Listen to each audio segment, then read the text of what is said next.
Não participei. A gente tem uma última aqui, ó. Oi, Cris e As, Rafa Belli aqui, tudo bem? Hoje é meu aniversário, parabéns, Parabéns, Rafa. Parabéns. Ele diz assim, ó, esse episódio foi um presente, eu amo esse assunto. Ulisses, 2 perguntas, eu vou fazer cada uma então, tá? Pra você poder responder. A primeira é, como você lida com as emoções e energias que geram ao lidar com esses casos? No início eu ficava meio abalado. O próprio esse padre, quando ele se matou, eu fiquei bem abalado, me sentindo culpado e tal, mas aí depois isso passou. Eu acho que eu vou criando um distanciamento que aí eu não consigo mais ficar muito abalado. A não ser quando vem uma coisa nova.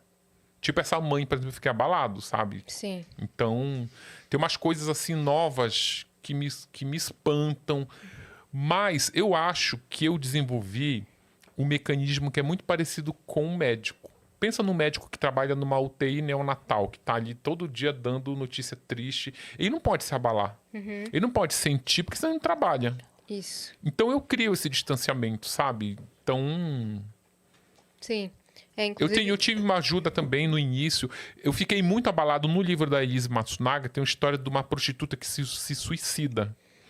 Só que essa mulher, eu encontrava com ela durante a pandemia e ajudava pra caramba, conversava. Só que aí quando eu fui escrever o livro, tipo 6 meses depois, eu mandei uma mensagem pra ela e ela não respondeu. Aí eu fui atrás da amiga que tinha me indicado ela. Eu tô tentando falar com a Penélope e não consigo. Eu falei, cara, tu não sabe, ela se matou.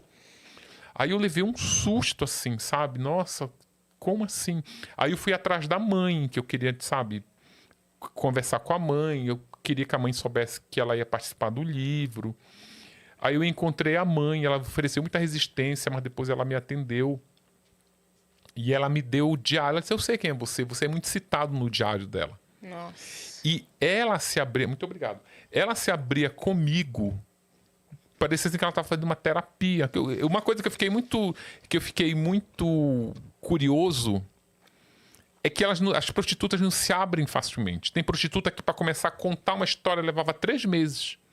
Essa não. Na primeira semana ela já contava do Marcos, do bordel, contava das viagens que ela fazia. Confiança em você. Super. E assim, ela já tinha ideação suicídio e eu não sabia.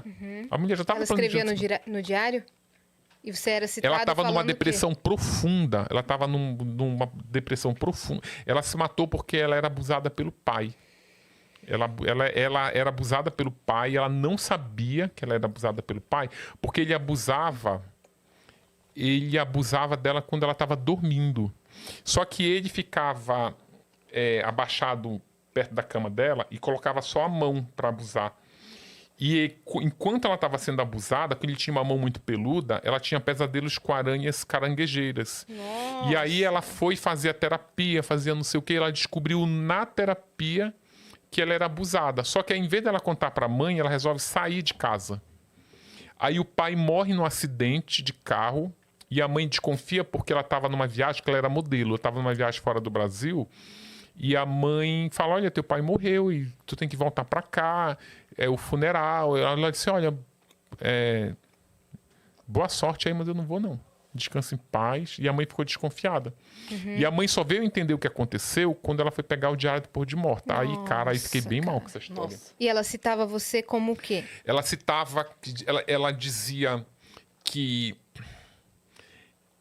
a vida dela era muito triste, que aquele dia... Ela fazia diário mesmo, sabe? Chegando no final do dia, ela dizia como tinha sido o dia dela.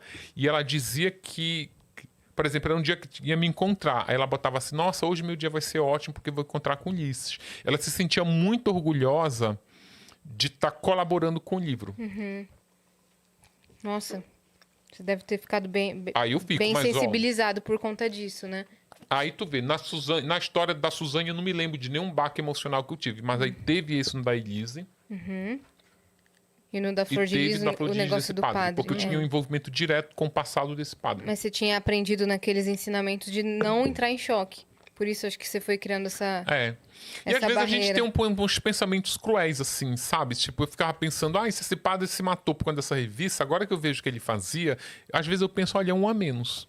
Porque um predador sexual, ele já tinha sido preso, condenado, já tinha saído da cadeia sabe, o cara e fazia de novo. Não tem, eu né? sou contra a pena de morte, quero deixar isso bem claro aqui. Mas aí quando eu vi, lembrando que eu ainda fiquei mal, porque esse padre se matou, quando agora fui pesquisar a história dele, eu digo, olha, -1. Mas nesse caso não tem cura, né? Então a reintegração na sociedade é um perigo.